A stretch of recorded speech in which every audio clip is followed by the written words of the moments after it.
gotta tell somebody. This is the best thing I've ever seen. That. Let's talk about that. You need this. Listen to this. Memorable and exciting. Well, then be less boring. I'm going to tell everyone. Wait here. Mighty remarkable, Big Daddy. Remarkable? Remarkable. Welcome to Remarkable, a podcast for B2B marketers that deconstructs the most iconic moments in film, television, pop culture, and advertising for a single purpose, to give you, the B2B marketer, the same storytelling techniques that the pros use.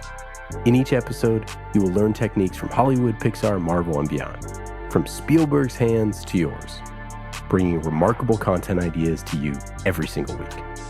I'm Ian Faison, CEO of Caspian Studios. This is Remarkable.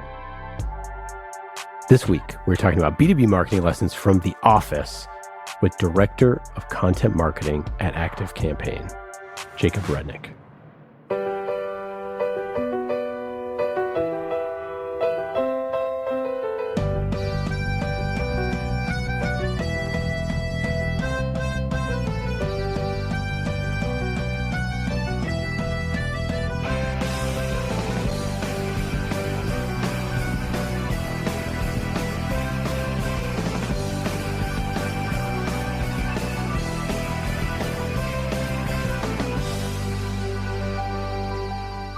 Jakub, how are you?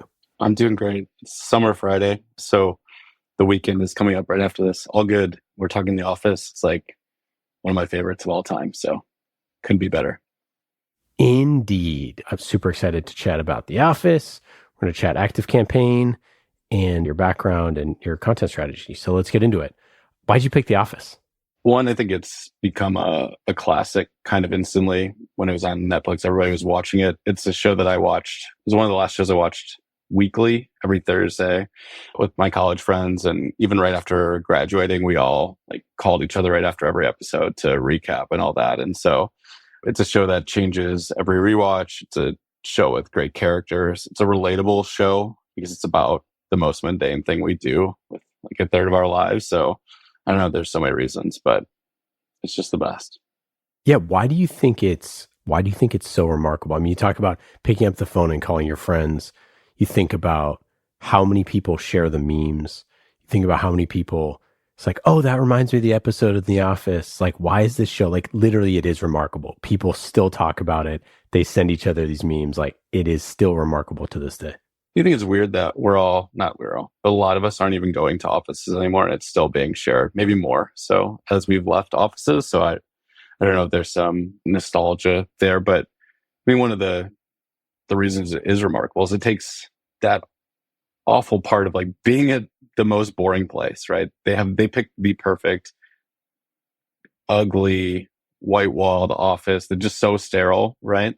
But they brought it to life. And I think it's the people there, it's the characters, the humanity within that sterile environment that makes it so remarkable. It's that juxtaposition of those two things. And so, I don't know, every job you meet weird characters, you get these stories, you have these things that happen that have nothing to do with the work. And I think that's what it's all about. So they take this part of our life that's really boring and bring it to life in a way that it kind of is in our own lives too.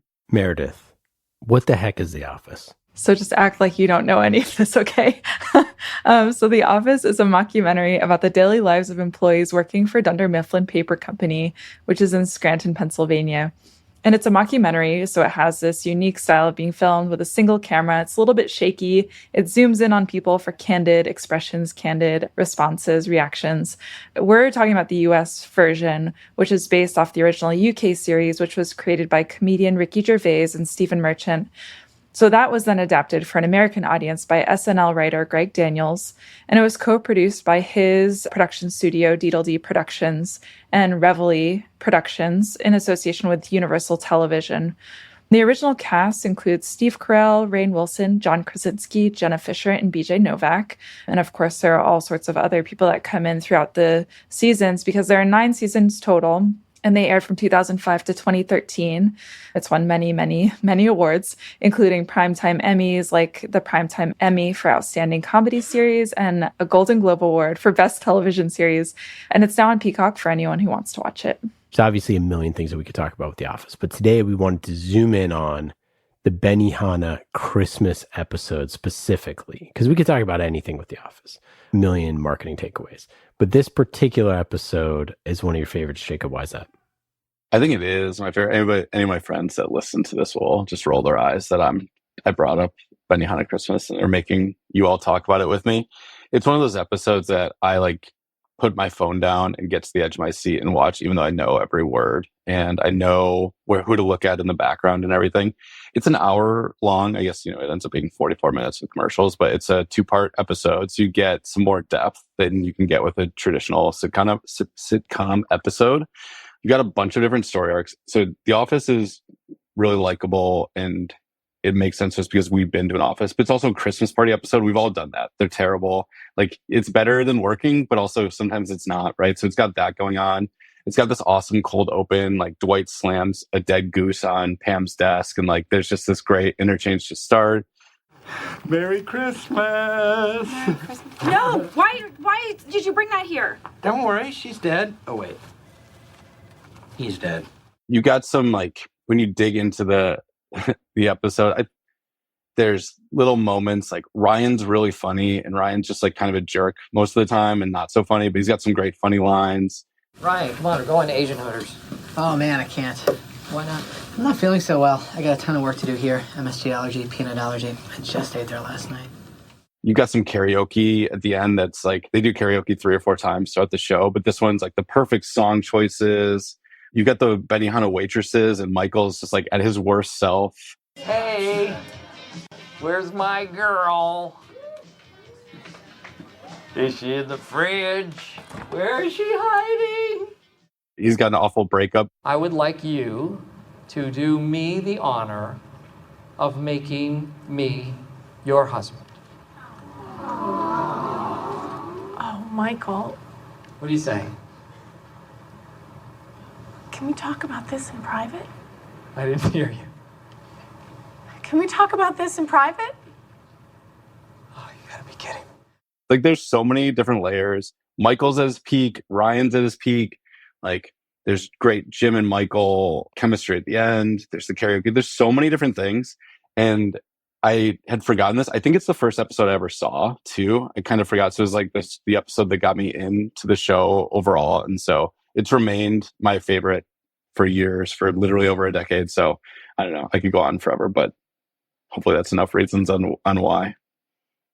It calls to mind a few different things there that we'll get into in a little bit. But so Colin, do you remember, like, what were your thoughts originally watching episodes of The Office? What are your thoughts on it? Pretty similar. It was just me and my college friends, and we would just pretty much watch it every night. And I haven't watched every single episode. I think my favorite part is going on social media and you'll come across the random clips of like the bloopers. That's like the funnest part for me. I could literally sit for hours just watching bloopers of The Office. For me, that's my favorite part of it. I guess what surround sound means is that, right over here, Jim. 2 speakers. Damn. We have 2 speakers. What? Honey? Oh, Jesus. This is terrible. We'll never finish this episode. Check this out. Folds. Right into the wall! Sorry. Oh, my God. Oh my gosh, they get served to me on Instagram like nonstop. I'm like, what did I click? I get them all the time. And now I get them for Parks and Rec too. All the time. It's like constantly. But you know what I think is so funny is, like, why do we love that stuff? Like, we love bloopers. We love specifically, like, we love The Office bloopers. I think there's like something about these characters that we grew up with that like we were part of our lives that then come back and we get to see the actors like actually playing them and break character and like laughing at the things that we thought were funny or something. I don't know. It's super entertaining. I've watched them all the time too. Meredith, what about you? Oh gosh, I can watch and rewatch The Office forever and ever. However, I think I actually haven't seen the last couple seasons because once Michael Scott left, I just couldn't. I couldn't bring myself to do it. He just was so core to the whole show that, I don't know, I had a hard time getting along with his replacements. But yeah, I love it. There's so many like memes and so many like lines that I can take from it and just repeat because it was so memorable. I mean, the fact that Office Ladies, the podcast, I think is like a top like 25 podcasts, like most of the time, is wild. I mean, it speaks to how massive the audience was and how massive the affinity was for the show. Like, I mean, it's universally beloved. Like, have you ever met someone who's like, I tried it, didn't like it? You know, like nobody. It's like perfect. It's a perfect show. So Jacob, with all of this perfection in mind, how can we find some marketing lessons to glean from the Benihana episode? Yeah, I think we've even touched on some lessons that you could dive into, right? These like characters and the mundane, but zooming in. But one that really I thought about as I rewatched this, prepping for this, there's a part of the episode is that there's two competing Christmas parties. There's Angela's. It's a little bit uptight. There's going to be snacks, but no booze. She's going to like run this tight ship. I hear Angela's party will have double fudge brownies. It will also have Angela. Double fudge, Angela. And then you got the other two, they've got their Christmas party and there's going to be karaoke and they've got booze and the cupcakes and all this stuff. And so they're competing and it's the like C story arc tension. The committee to plan parties invites you to a margarita karaoke Christmas. There's no such thing as the committee to plan parties. There is now. We just started it. Well, you can't just start a committee. You have to have funding. What's your funding? $200. What's ours again? $201. Right. And Angela steals the karaoke cord. Does your karaoke machine have Christmas songs? Yeah, but we don't have the power cord. Oh, I may have seen it somewhere. So everyone, oh man, this is terrible. And it feels like that party could fall apart. Angela might win. Like evil may triumph here over the fun party. So instead, Daryl... Hang on, little ladies. You don't need this thing. I'll go grab my synthesizer. And he grabs his keyboard and comes out. And everybody has a better time because Daryl's playing the music and, you know, it's got a more intimate feel and karaoke goes on. And I'm here to remind you of the mess you left when you went away. It's not fair to deny me of the cross I bear that you give to me. You ought to know. Eventually the two parties come back together, whatever. But that's one that like, it ties to how I think about marketing in general. And in my career, I've had some successes. I've had plenty of failures. And this year I read this book, The Obstacle's the Way. It's about stoicism. It's got, I don't know, some cheesy lessons, but all these great leaders and things. But there's some really good nuggets about when something doesn't go your way, when something gets in the way, when there's an obstacle, in the title of the book, how do you treat that? Do you just run from it? Do you sit down and cry about it? Or do you go find another answer? And like the biggest successes of my career, when I look at the stuff that we did at G2 or Scribe, like they came from an inflection point where something was broken, something was failing. We were flatlining, a competitor was emerging, and we went a different way. We like scrapped everything that we thought we knew about content or about whatever it was, and we went a different route. Let's not go replicate what our competitors have done. Let's go find something brand new or a different way of executing this completely. And so to me, that's Daryl being like, don't worry about that. We don't need the karaoke machine at all. We're going to go print off lyrics from the internet and I'm going to go grab my keyboard and we're just going to have more fun. And it was a better party because of that. So I don't know. That's how I think about marketing. If you're just doing the same thing, if you're doing like, there's a lot of times where you just kind of run your playbook or you keep doing the work that's supposed to be being done. But it's those times that there's a little bit more tension. There's something in the way that the best marketing, the best work gets done. So I think that little karaoke chord is my lesson there. Yeah, I love how layered, sitcoms are in general with their like ABC stories, and how well The Office specifically always comes back around, and there's a heart and a love to The Office that I think that's why it's so popular. I think that it's because they do and say, especially Michael and Dwight, say the most like ridiculously hurtful, insane things. Let's go over some of these symptoms of marijuana use, shall we? You tell me who this sounds like.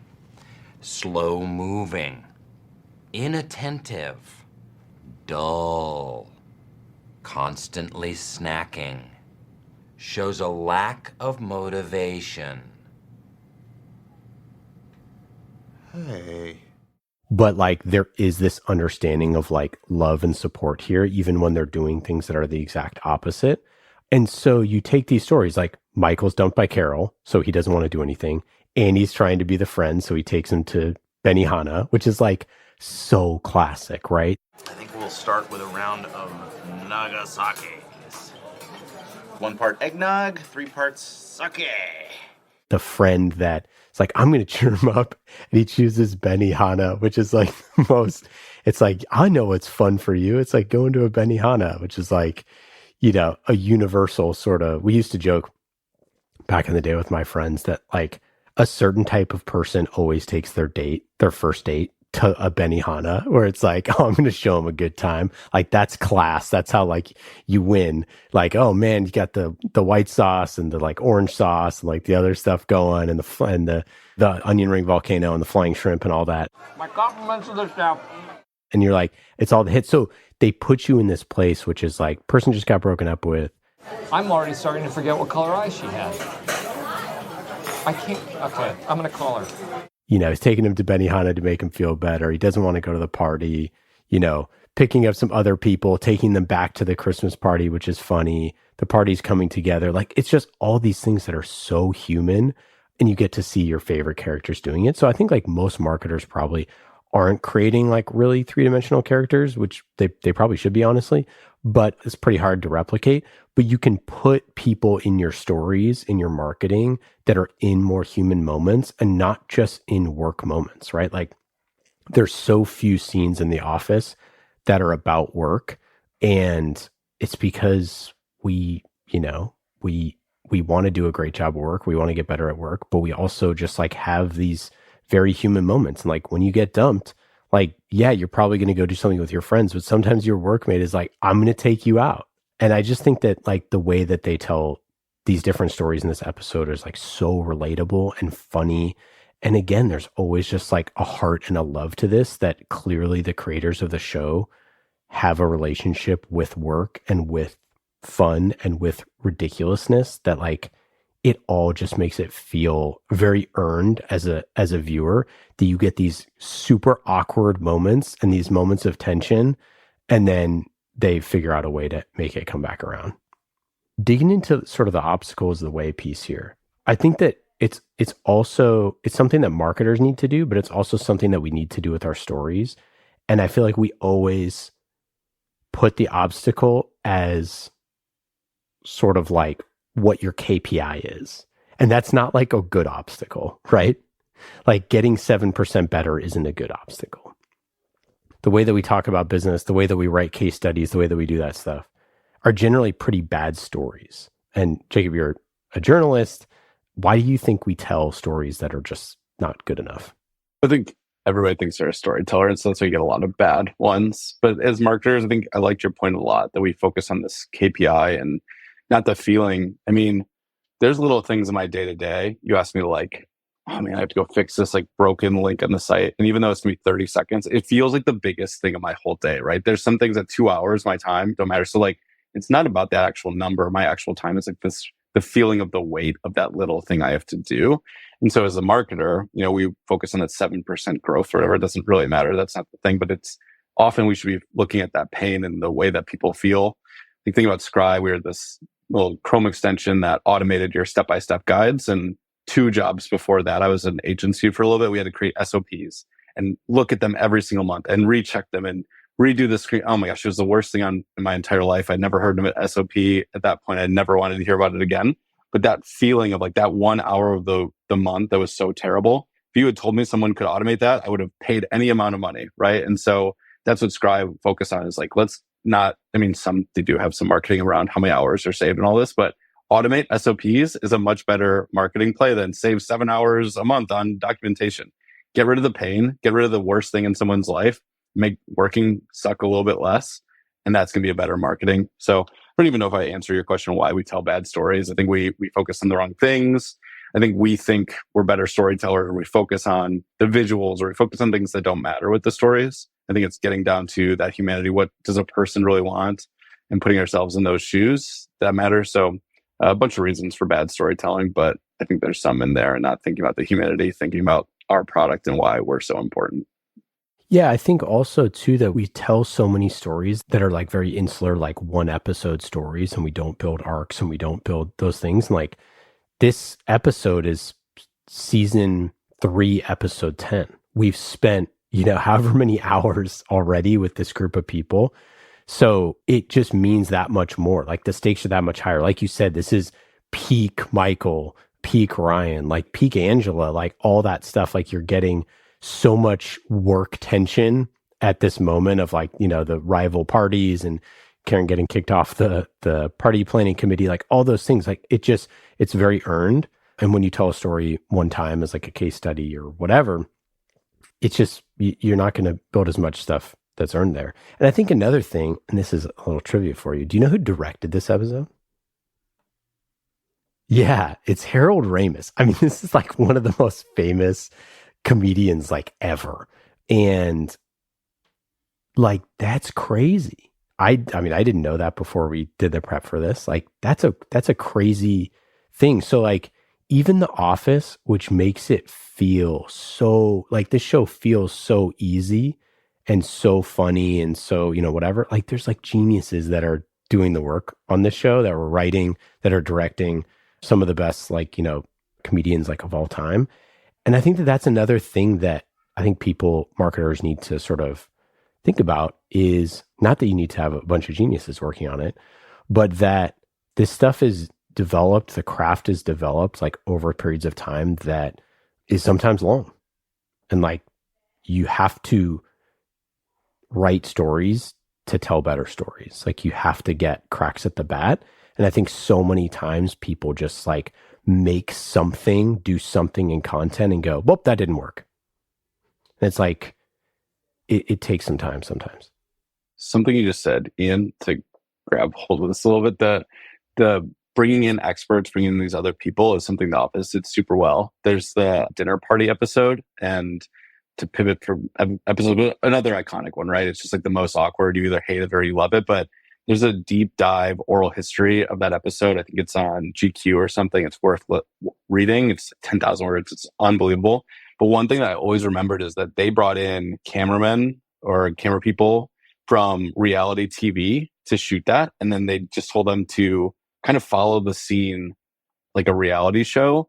And they didn't give them they kind of generally told them the script, but they didn't say, point the camera over here, point it here. So it feels so real because they grabbed real like reality TV camera people to do that episode. It's like one of those things that makes it an iconic episode because it wasn't so scripted. They even, to add to that mockumentary flavor, they really did it that way. And so there's The Office bringing in this director, bringing in those camera people, like they just do it at awesome points and made awesome decisions. And sometimes having talent, like we're talking B2B content, bringing B2C, looking at examples from other places can be an awesome way of finding great stories. And then how do you apply it to your business or something? I don't know. There's something there, but I just love that they took a camera person from something completely different. And it's what made a whole nother episode really sing.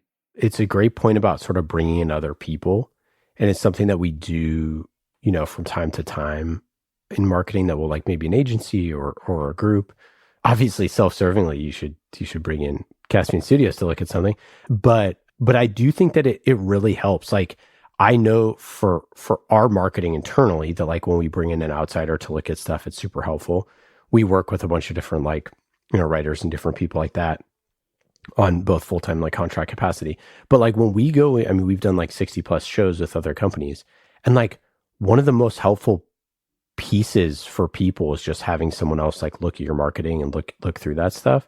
And like I couldn't imagine what having like someone like Harold Ramis come in and direct an episode of this show probably did for the showrunners, right? Like that's so helpful to hear how someone else would do it and like take the reins. And to do something like that, I think is another good lesson to say, like, maybe there's some times where you've been doing certain things a certain way. Maybe it's like the way that you do your webinars, you don't always do them a certain way. And like, bring someone else in and let them do a webinar their way that they want to do it once in a while. I think we don't necessarily do that, enough. I'm a huge fan of consistency. I love consistency. I love keeping things consistent with structure and flow and all that. But I do think that bringing in other people to give a second look or to just give them the reins and say, hey, do it the way that you want to do it is something that they do a lot in Hollywood and we don't necessarily do as much in marketing. It's a great point. We have someone on our team who has a background in Hollywood writing, and I frequently will ask him for his advice on a blog post or an email I'm sending, just to get a different perspective. And I've actually learned some of the most fascinating concepts of story writing and building like a story arc from just him having a second set of eyes on it and giving a different perspective. So I love that point. Yeah, Jacob, I mean, you came from journalism, so you already came in with, maybe you were the person that was brought in from the different set of eyes. Curious how you think about bringing in talent and types of talent to look at content marketing. Yeah, my background, I did a master's program in journalism and stumbled my way to content marketing and got lucky that it was G2 crowd and not some company that had like less of a focus and worse leaders or something. So got to grow with the company and learn marketing on the fly. But I've never taken a marketing class. I've never taken a business class, not a single one in my entire life. And so I think that G2, it was one of the ways that they thought, partially because we had a Series A and a pretty small one and we're very bootstrapped. So it was like finding people who were looking for a career change was a way to do it. But they wanted like, we had to take this test when we got to G2 and there's like an aptitude and portion of it. So they're looking for people with high ceilings that might be creative problem solvers, but might not have done it before. So they could pay less, but had some upside.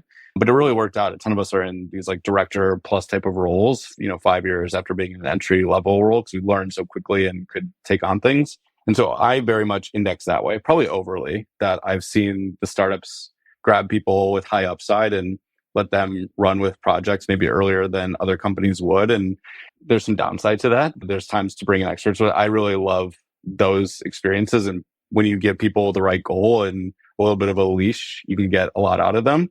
But now I started at G2, 30 people, and that's the way we kind of approached it. I'm at ActiveCampaign with 800 people and, hundreds of millions of dollars of ARR and hundreds of thousands of customers and all this stuff. So it's a much different play. And so I've seen the other side of like, get great talent in and figure out where to use them. Or for this project, we don't have this expertise in-house. We don't have 6 months to go figure it out. So let's go grab someone who's done it before and you pay a premium, but bring it in. So I think when I look at it across those very two different sides, is like, I want talented or intelligent or creative. Like I want those things. I listen to podcasts that have nothing to do with marketing, nothing to do with journalism, nothing to do with sports. Just if they're a great podcast, I'll listen. If it's a great blog, I want to subscribe. Like I want to hear from the smartest people about the smartest subjects and then figure out how to put that into my life. What I do is, take those things and figure out where it can go and just listen to smart people with good ideas. And I don't know, that just seems like an obvious thing, but it's like, I used to be all sports all the time. That's all I cared about. That's why I went into journalism. And I realized like, I don't care about just following 20 Chicago Bulls blogs. I want to hear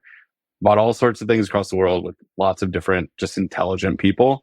And that's really paid off in marketing. It's let me come into content marketing in a different way. I didn't have all these rules that were in a textbook about how to do it. I could look at the magazines I read or the podcasts I listened to and think about how they could apply to a B2B company. And so, yeah, there's a couple ways to do it, but that's how I think about it.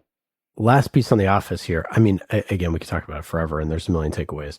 I think one of my favorite all-time episodes is the stress relief, which is in season 5, but where it starts with where Dwight does the fire safety thing. Fire! Oh, fire! Oh my goodness! What's the procedure? It's like literally one of the funniest opens like in TV history. Angela's throwing the cat up in the ceiling. Oh my God. Anyways, cracks me up. Stay calm! But one of the things you mentioned, the dinner party episode, one of the things that The Office is most known for is being awkward. Babe, can you just just like really, whoa, we're just like really. What? Could you just simmer down? No, Seriously. I was just making people laugh. No. Yes, I was watching Jim's face. I was watching Jim. And he was laughing. No. Look, he's smile. Look at him. He's laughing. Michael and Jan seem to be playing their own separate game, and it's called Let's See How Uncomfortable We Can Make Our Guests. And they're both winning, so I am going to make a run for it. And I was thinking about it as we were prepping for this, where how often do you see anything awkward in B2B marketing? I mean, you can make an argument it's all a little bit awkward, but like it's not something we strive for. We don't strive for like really awkward, tense moments in B2B marketing. Like it's very rare. Whereas our work is full of super awkward, tense moments. Asking for a raise, getting budget from one person, getting something approved, someone not liking it, you're bored, hating an idea, like whatever that thing is, an earnings call that goes really poorly, stock going down, stock going up. There's so many moments that are like extremely personal and awkward in work, and we never talk about it. And I was just thinking, I was like, if you brought the script to the office, if you brought the pilot to a B2B marketing team and said, 20 years ago, and said, you should make this show. No B2B company would make this show. It's too racy, it's too awkward, it's too weird, it's too heightened. But in reality, like that's what we are seeking as an audience. And I think that like we're so watered down and washed down with some of the stuff that we do, and we never take a chance to like find those super awkward moments. And that like they use like race and gender and all that stuff, but there's a lot of business lessons like in there of, people vying for different jobs, and like Daryl's whole arc is like really fascinating if you were to study it like seriously. Like there's lots of really interesting stuff in there that probably taught more people about working in an office than like any marketing has ever done. And so I just think that it's just an interesting note that we don't do that. We don't sort of celebrate those awkward moments in our marketing. And even though it's like something that we kind of crave as viewers, although sometimes Office was too cringy for sure for me. I think those like awkward cringe things that's The Office takes them and like makes them more extreme, right? To play it up. But that is why we connected to it, right? Is like we've been at our boss's dinner party, or we've been out to drinks with the boss and no one knows how to act, or whatever it is, we've been at the Christmas party. And so those are the things, that's why we connect to it, is it's real. Oh my gosh, I've been there. That was my coworker X, right? Or I've been at that meeting or whatever it was. So I think you're right. I think like so much of B2B marketing just looks so one note. We get that email, we delete it, we see the ad, we just know it's an ad and scroll past. So how do you like make someone feel heard, right? And awkward is a way, awkward or cringe or I don't know. Those are just human things, right? We do have that all the time. So I think that fits. Switching gears to your marketing, what's your content strategy? So it's different every stop, right? You definitely have to evaluate what you're selling and who you have in the market. Like 2 months ago, Google changed, like AI is blowing up, and Google changed how search results are surfaced and stuff. So my play at several of my recent stops has been very HubSpot content-esque, right? Like publish blogs, they rank number one. You get really good at that. You show people you give them a lot of information, 75% down the page, they convert it into a trial. Like that's, I got very good at doing that. You can't just use that forever. One, HubSpot's really good at it. Now they're one of my competitors. So we're facing like a behemoth in content in that way. Two, the whole market with AI and search and all that stuff changed. So we definitely have some of that play. Like to me, create a lot of content really quickly, know the things that matter and how to optimize for those things on the written side, but do a lot of stuff or like experimental things on like short form video. I think there's a ton of opportunity there. For me, it's like the challenge right now at ActiveCampaign with a bigger team and just a different stage than Scribe is to connect this like capture demand, right? SEO being one of those places. Let's get hundreds of thousands of people reading our blogs and send them to our trial page or the next piece of content. But how do we actually generate that demand? HubSpot, Salesforce on the CRM side, other people. These are some known names. Like ActiveCampaign is a big name, but it's nothing like those. So how do we differentiate ourselves? How do we not just be cheaper than HubSpot, but how do we stand out in the market? How do we grab something? So we have to use different platforms than blogs to do that. We have to go work with influencers. We have to do live video and really give people deep depth that they can't get anywhere else. So those are two very different strategies that we need to merge and connect to our lifecycle marketing team and our product. And it's a bunch of pieces. To me, it's like capture a ton of demand, really get those systems in place, and then go build more demand in the market. But at Scribe, where we were a brand new product, it was go create a bunch of demand early on and then capture something later. So it's very dependent on stage and company and market. Yeah, and so for ActiveCampaign, what's working for you? What are your top 3 things that are working, or your favorite pieces of content or campaigns? Yeah, that's a great question.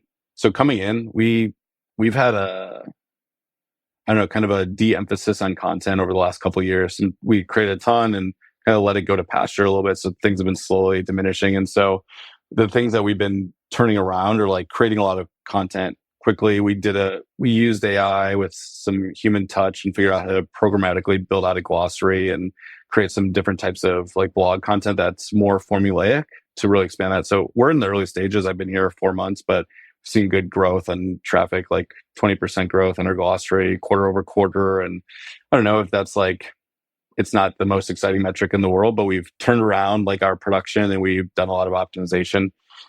When we look at other stuff, we have a ton of success with affiliates and influencers that we have different levels of touch on. But when I came in, one of the things that excited me is there are people in the world of solopreneur types that are creating content about how to use ActiveCampaign to automate everything in their one-person business, right? They're putting that on TikTok. They're creating courses with it. So for me, it's like, we've got a ton of traction there without doing much. So like, how do we go find the next 100 of those people and get them building their courses, creating those videos? And so we've had some early success there. That was one of the things we did really well at Scribe. And so we've been able to do that where there's, instead of having to convince people what is this product, instead we're saying, you're already using this, start to, sell this as an affiliate or build this into your different products. And so we've had good success there, but I think there's a ton of room to grow to be that, like, it's a competitive space. There's Klaviyo and other tools. Like, so how do we become one of those go-to tools for that type of persona? I'm excited to see what we can do there. Yeah. What's an example of one thing that you did that worked really well from either the influencer perspective or another piece of content? Maybe one of your faves. I think like it's kind of, it worked at Scribe. It's working at ActiveCampaign, but like the videos that I think when you're working marketing, that they're planted, but the average user doesn't. But like, here's the 3 tools I use to run my blah, blah, blah business. Like, we can do that across a ton of different verticals and anybody running a small biz. And those do really well. But the little insight for us has been finding people who are really engaged with their audience. It's obvious, but the people that respond to every comment, but they do it with some depth and they really take that time, those do really well in, like, it helps the algorithm, but you can just see when someone actually knows the influencer that the video that they get surfaced. Like, we can see saves go up on our TikTok videos and things when people have that engagement. So it's finding people that have real trust and then giving them those messages, and those simple messages of just, I have these many tools. It turns into this many thousands or millions of dollars a month. ActiveCampaign is one of them. That's like super simple, but it works really nicely. And then it's about finding the right influencer to pair with that message. I love that you guys are doing the videos. I've been fascinated with B2B using TikTok recently.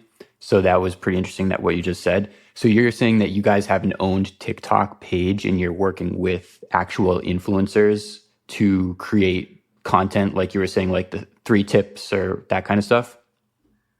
Yeah, so there's a little bit on the own page. I think Scribes is even more, well, you can look at either Scribe or ActiveCampaign. You definitely want an own page with content there. People see Scribe somewhere in their algorithm and then go search it in their app. Like, let's keep them there. Let's show them great content and a great product. But actually what's been most effective is go find marketer, influencer X, pay them $500 or whatever it is. Here's a video. Let's collaborate on what you're going to say, but here's some ideas that have worked. They publish it on their own page. Sometimes they'll put a link in bio. Sometimes they'll say add, but generally just say, I use these tools. Here it is. Or like Scribe was, we had somebody internally create an account that didn't look like it was associated with Scribe. Just said, here's a Chrome extension you've never heard about. It was her 4th video. She had 10 followers. They were all Scribe employees. 1.6 million views. Very simple video.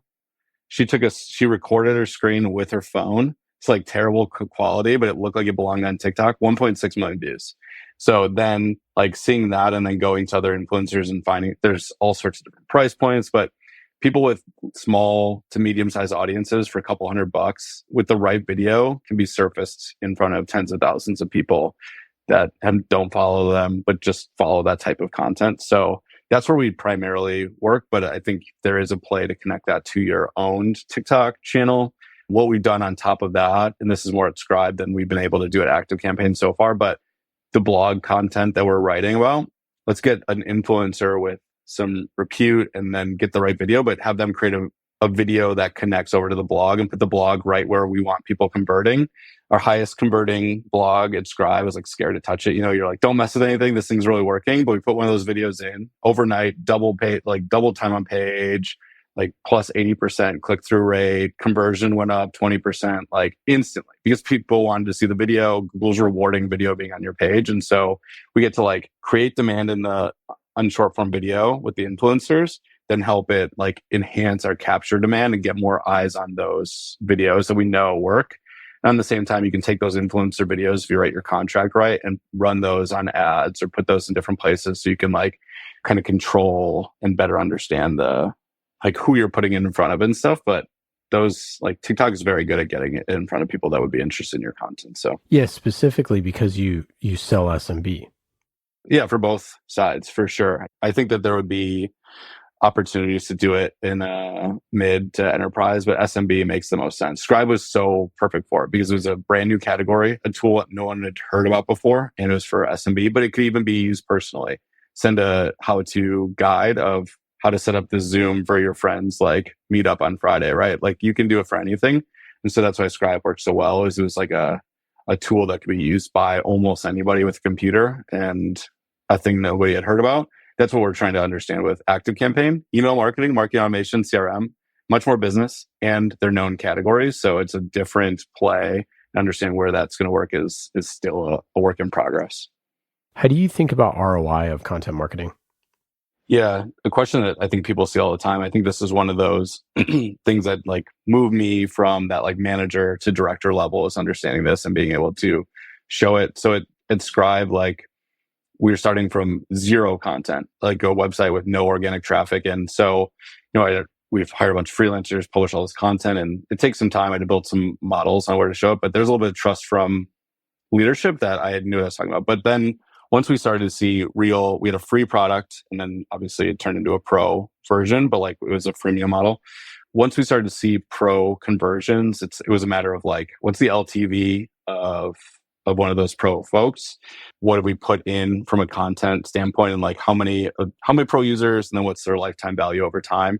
And so created the graph that's basically like, here's the input for content, right? We've spent $100,000 publishing content, and now we're seeing 15 pro users a month, and just these two graphs. And once you showed that to the CEO, like we went from skepticism in whether content marketing was going to work to let's triple our budget. Literally was that conversation, because we were able to show like we're breaking even from one piece of like the average piece of content breaks even 7 months in.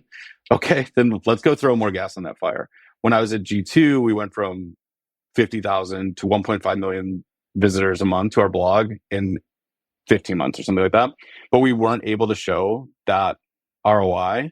And it ended up like half the team gets laid off. There was always fights about, should we be doing more content? What should we be writing about? Everyone's questioning the topics because we weren't able to do that. We didn't have like that pro user. We were doing SEO for different purposes. And so when you can show that, you have upside, you get promoted, you get better jobs, whatever. When you can't show it, your team gets laid off, your budget gets taken away, you're always fighting. And so that was one simple way with blogs, how to show it. But that's how I think about it. What's coming in and what's coming on, and let's project that over time. And SEO is great because I could say we did that this month. That's going to happen forever. So let's project the next 2 years and how much ROI is coming from that content. Yeah, I mean, SEO aside, which I think is a little bit more numbers driven than like other types of content marketing that's more aligned to brand. Anytime you can put data in, that's great. And I think a lot of times you're competing with spending dollars on Google and Facebook. And like that, you can get to the dollar, but but that doesn't mean it's the best use of the dollars, right? Like that's the hard thing. And so when you say something like I'm putting words in your mouth, but like every how-to that you have on your website should also have like a short video snippet from an influencer on there, because that could potentially 2x the effectiveness of that content. Like that's one of those things where that is trackable and is like really cool. But like that's arguably, like doing those influencer campaigns is arguably brand marketing. Like those are not pure acquisition type initiatives. And so it's just interesting to hear you say, figure out ways to get a little bit more of a numbers driven, like that 1.6 million things. I'm sure you got this question when you did that video. Like somebody probably went, well, are those the right people? And you're like, I don't know. But like 1.6 million people watched a video that's pretty much exactly what we want them to be watching, right? It's like, yeah, but what if those are all people that are never going to buy from us? And it's like, I mean, what do you want me to say? Like people are watching our stuff. Like that's pretty important. Yeah, I think you bring up great points, like and having talked about influencer already, I think it's a great like counterpoint to the SEO. TikTok, unless someone puts a link in a bio, we don't see any attribution because there's no link on that page. They talk about Scribe, or ActiveCampaign, there's no link to click. So they're coming from Google, and it looks like a direct organic or a direct search, or a branded organic search. It has nothing to do with those things, right? It has nothing to do with my SEO abilities. It was that we launched an influencer campaign, and so there's like, I'm fighting this battle right now. Like, how do we justify the spend, or how do we prove it out, or whatever?